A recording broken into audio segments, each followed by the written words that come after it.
একদিন এক বরফ শীতল রাতে একজন কোটিপতি তার ঘরের সামনে এক বৃদ্ধ দরিদ্র মানুষকে দেখতে পেলেন। তিনি বৃদ্ধ লোকটিকে জিজ্ঞাসা করলেন, বাহিরে এত ঠান্ডা, আর আপনার গায়ে কোনো উষ্ণ কাপড় নেই, আপনার কি ঠান্ডা লাগে না? বৃদ্ধ লোকটি উত্তর দিল, আমার কাছে উষ্ণ কাপড় নেই, কিন্তু আমি মানিয়ে নিয়েছি। কোটিপতি লোকটি বললেন, আমার জন্য অপেক্ষা করুন, আমি এখন আমার ঘরে ঢুকে আপনার জন্য একটা উষ্ণ কাপড় নিয়ে আসব।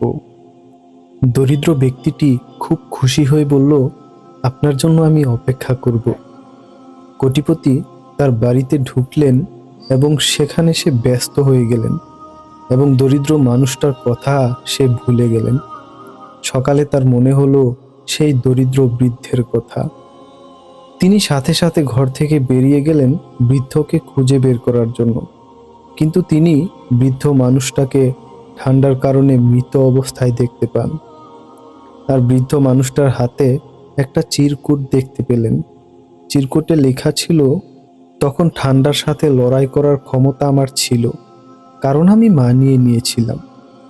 কিন্তু যখন আপনি আমাকে সাহায্য করার প্রতিশ্রুতি দিয়েছিলেন, তখন আমি আপনার প্রতিশ্রুতির সাথে আসক্ত হয়ে গিয়েছিলাম এবং আমি আমার তীব্র ঠান্ডার প্রতিরোধ ক্ষমতা হারিয়ে ফেলি।